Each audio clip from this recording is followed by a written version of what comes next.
Hi, everyone. I'm Greg Lambreth, and I am the editor for the LVN newsletter. And today I have the pleasure of sitting down with Chris Emerson and Susan Raridan Lambreth, the chairs of the LVNx Conference Experience Planning Committee. So they're here to give us an inside look at the LVNx 2023 for a sneak peek into the valuable event that awaits us in Chicago. So Susan and Chris, welcome. Thank you. Thank you. So do you mind just kind of walking us through and sharing a bit of the backgrounds and journeys in the legal industry that led you here to take on the role of chairs of this committee? And Susan, let's start with you. Sure. So, I practiced law many years ago in Philadelphia when I got out of Penn Law School, and then I got into the consulting business a few years later, first with Altman & Weil and then with Hildebrandt and now with Law Vision. And I initially actually was doing business development, consulting with law firms back in the early days when we were literally pioneering law firm marketing and business development after the Bates decision in the early 80s when law firms were first allowed to move into that area. And then I migrated about 8 years later into practice group management, where I spent the last 30 years helping firms implement their practice group structures, and then the last 15 years into legal project management. And along the way, have been involved in a number of conferences, whether it's planning them, speaking for them, et cetera. And so I think that's why, I got asked to be help on, and we're actually the programming subcommittee co-chairs, not the planning committee, but doing basically focused on the content. All right. Well, it sounds like no good deed goes unpunished. So glad you were able to pick that up. Chris, how about you? Oh, this is the hardest question. I started to convert law firms to Windows 95. So it has been quite a while, quite a journey. My initial background was in technology, but my education was in business, and so made the move from the technology side over to the pricing side, which then opened the door to a lot of other areas that the group is focused on. So that's sort of the highlights. Windows 95. If there's one takeaway, Windows 95 should be it. All right. Well, I think both of you were there last year in Chicago, and LVNx made quite a splash, I think, with the attendance and the content. It was a great conference. So how has the feedback from the experience from the first LVNx influenced this year's conference planning? And do you guys have any exciting new elements that the attendees can look forward to? So, last year's conference thematically was about reconnecting. I mean, after a couple of years apart from each other, the biggest goal was just to reconnect as a community and reconnect, our personal relationships with our friends and peers. This year, our goal is to continue to build upon that, deepen and strengthen those connections and relationships. And you're going to see some of that thematically in the programming content. As an example, collaboration is an important theme. Beyond that, I would say, I think last year's success has led us to feel like it's a high bar that we now have to surpass. But Susan, what do you think? I think last year was terrific, but I think that some of the things we're trying to do differently this year is have more diversity of speakers and speakers from different backgrounds too, and always because even though LVNx came out of the P3 history, having a diversity of different kind of major topic areas that are important, and obviously that keeps changing in the industry. A year ago, there were probably no submissions around AI or very few around AI.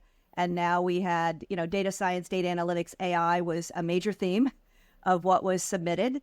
So there's a big focus and not like collaboration, as Chris mentioned, and the kind of core pricing, profitability, LPM topics, but also a lot of focus on data science, data analytics, the AI area. There's going to be a wonderful pre-con on AI and what's going on with that. So I think some of the, continuing to be just a conference that is on the cutting edge of the topics that are relevant for this audience. Yeah. Speaking of which, can you expand a little bit on, talk about the keynote that we have lined up, and also about any special events? You talked about the pre-con. Any other special events that attendees can look forward to? I know on AI, the closing is another one that is going to focus on it. They're going to bring in, and I don't remember the individual's name, but they're bringing in a person with significant AI expertise to do the closing session, which hopefully is a reminder for anybody who hasn't booked plane tickets. Stick around through the closing, and if you have, change your flights. Do it now.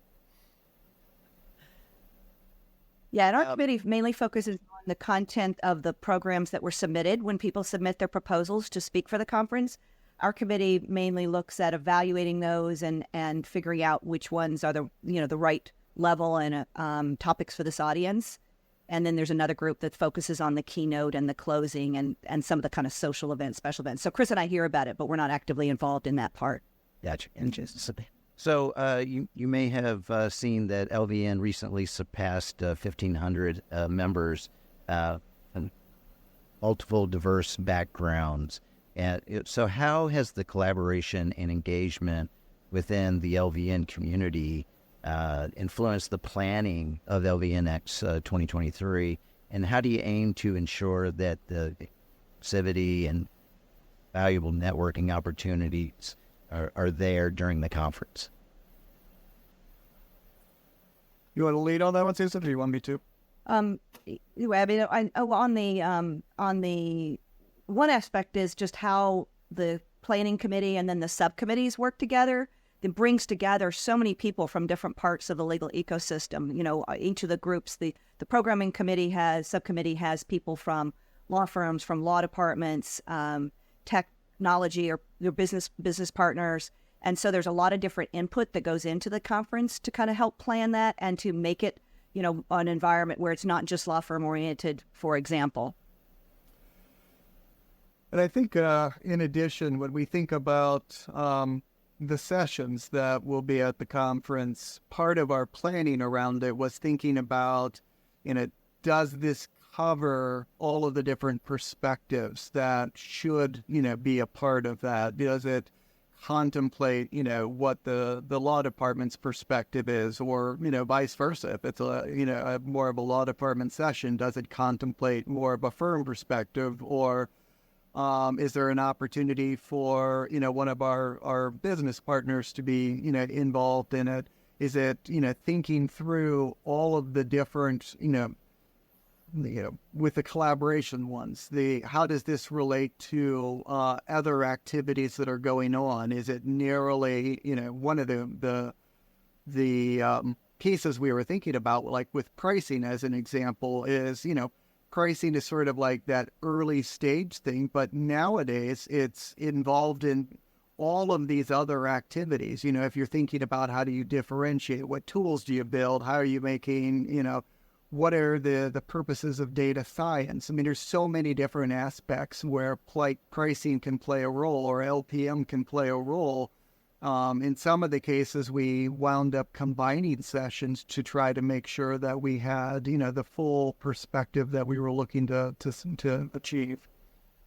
Yeah, and one of the things the planning committee does from the very early on is when someone submits a proposal, if it's just a law firm side or just a law department side, particularly obviously if there's more commonly the former, we will end up asking them, can they bring in the client perspective? Can you bring in, again, diverse views of what's going on in the ecosystem and bring more people into the conversation? So, and then we literally tag each program based on kind of what's the main topic and who is it of interest to make sure that not only are we bringing, the topics that people need, not only in kind of their core area of expertise or whatever their role is, but in related areas that will make them successful in their roles or, current or future.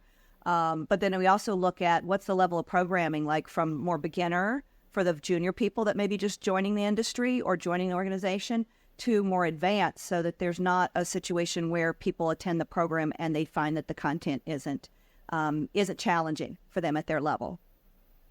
Well, I'm going to jump off script just a little bit, Susan, and ask you, what's kind of the number one thing you're looking forward to personally about attending? Well, I mean, it's always nice when you've worked on something like this. I mean, Chris and I have co-chaired this subcommittee for the last 2 years, and so at the end of it, you're always like, okay. Especially the Bostrom people are especially feeling that way because they carry a lot more pressure on them than we do. But it's always just nice to see the efforts of not only the two of us but all of our committees that have worked so hard. Literally, in some periods of the year, it's weekly meetings.